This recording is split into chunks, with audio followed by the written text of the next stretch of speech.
and I'm coming at you with another another Max MSP tutorial. It's a really crappy day here in San Francisco, so there's nothing to do except everyone's just stuck at home, up and down the city, making Max tutorials.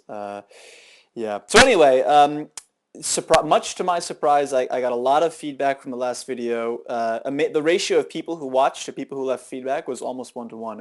It was crazy, and you guys had lots of great suggestions. So great, in fact, that I've chosen to ignore all of them entirely and go in a totally new direction, at least for this video, just because this is something I had lying around. I'm going to show you guys how to make a sawtooth. No, sorry, how to make a step sequencer. I saw someone had a step sequencer quote-unquote tutorial on YouTube, but it was actually just someone who had made a step sequencer and was showing it off. I thought that was a little bit obnoxious, so here to fix that, step sequencer tutorial. Good little tutorial will show you how to use the poly tilde object, show you the matrix control object, and I don't know, it'll show you lots of stuff. So anyway, oh, and it builds on what we did last time, so it's all relevant. Anyway, so first thing to make is the Sawtooth Generator. We're going to use a Sawtooth Generator because, I mean, sawtooths are awesome. Sawtooth is the only waveform that could also be the name of, like, you know, an 80s action movie hero, you know? Like Jake Sawtooth would be a cool...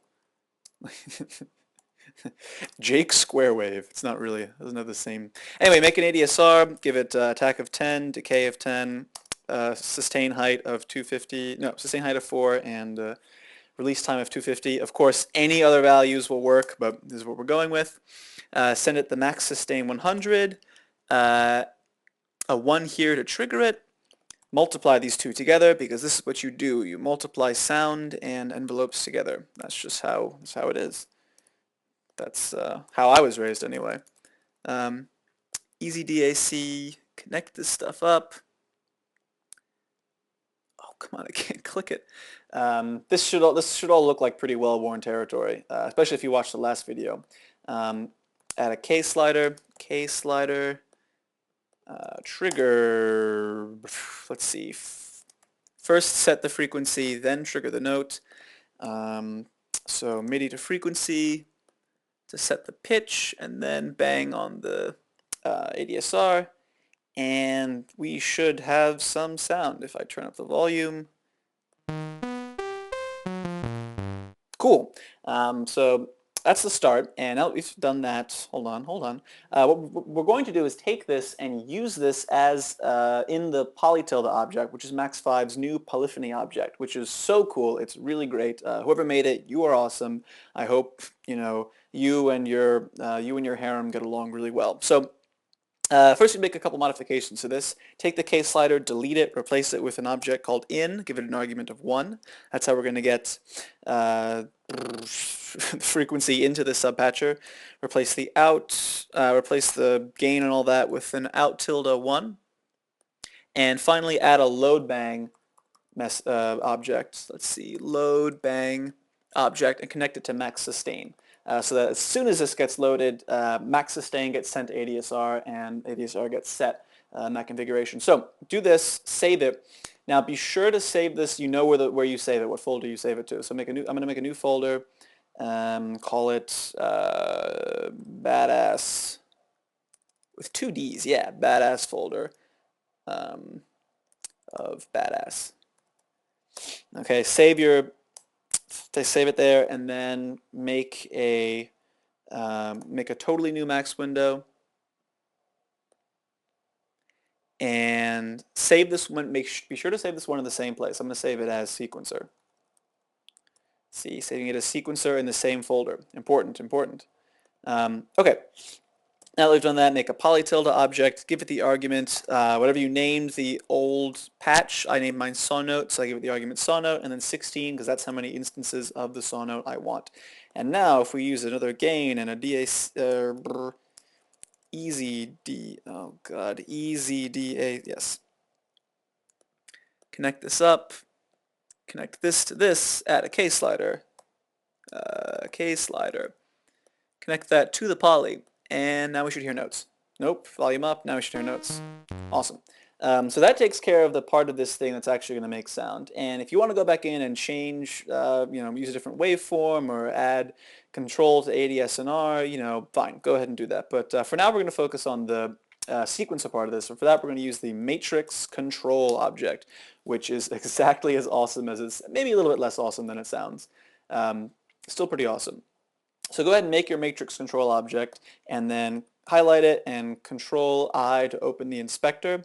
And you can give it as many rows and columns as you want, but we're going to have time on the x-axis and pitch on the y-axis. So your number of columns is going to be how many distinct events you have, and number of rows is going to be how many different pitches you have. So bear that in mind. And then once you've done that, so matrix control, you've got a big matrix, and you can click and turn each cell on and off, which is really cool, really, really useful. You can do 1,000 different things with it.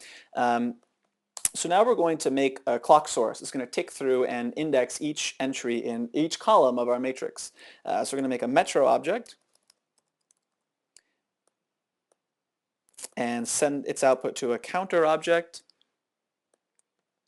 Send it to a counter object. And finally, we'll have a prepend get column. So metro, in case you don't know, in Max anyway, it's an object that once you turn it on, it sends out a steady stream of bangs at whatever interval you specify. So here I'm going to specify an interval of 125, so 125 milliseconds.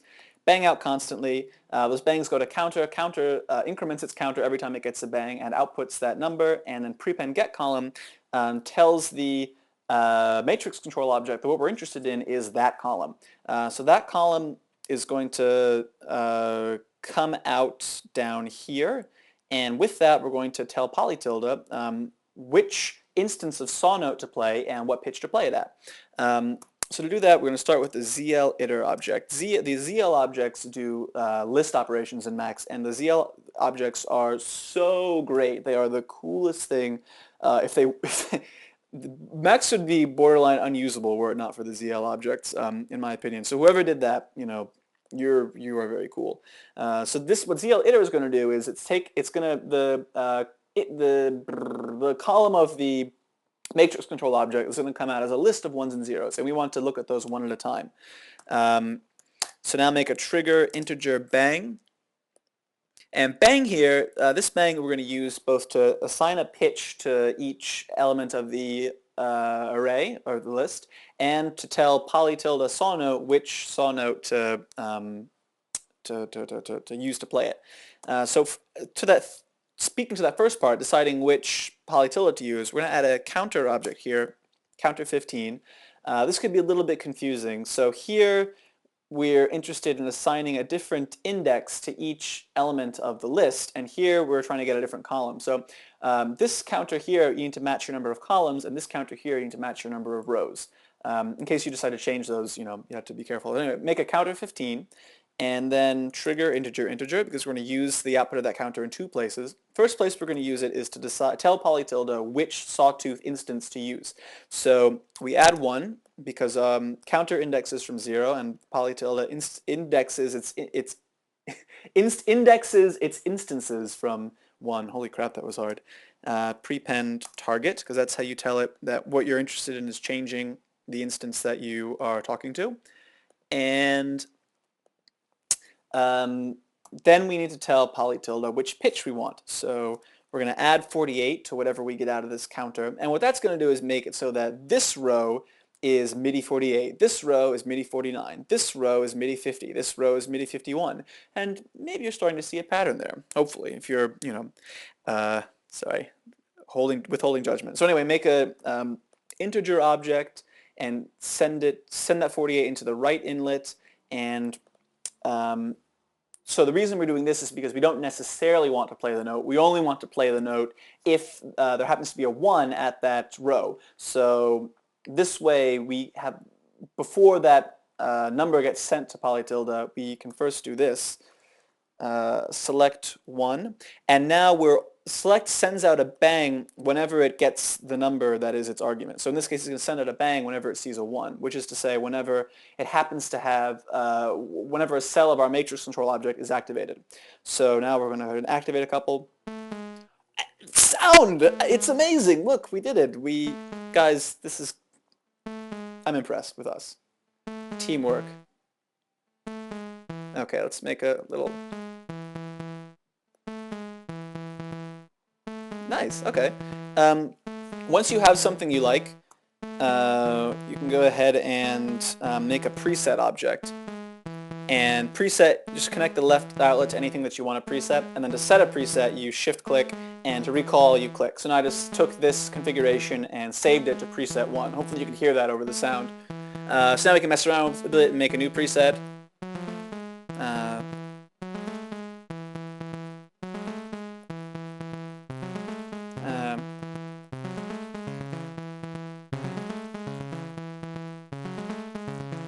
Okay.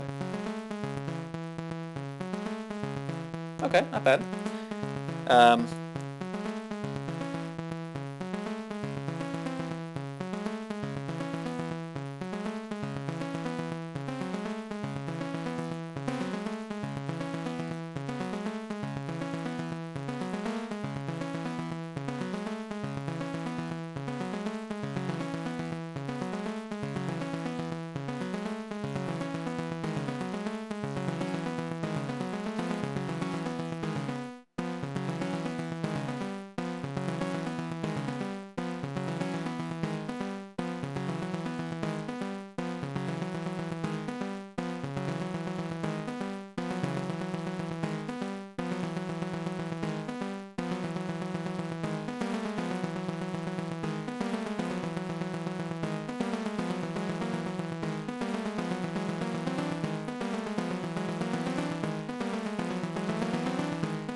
Okay, whatever.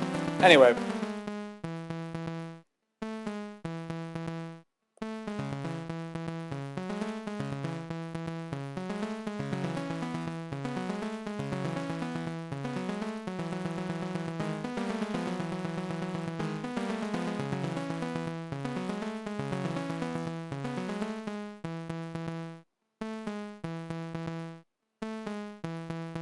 Awesome, so cool. We're basically Mozart. So now that you're Mozart, go out and be Mozart and, live it up in Vienna because you earned it. Anyway, great. Thanks, guys. Thanks for watching. I hope that was helpful or cool or useful or interesting or some positive adjective and not just a total waste of your time.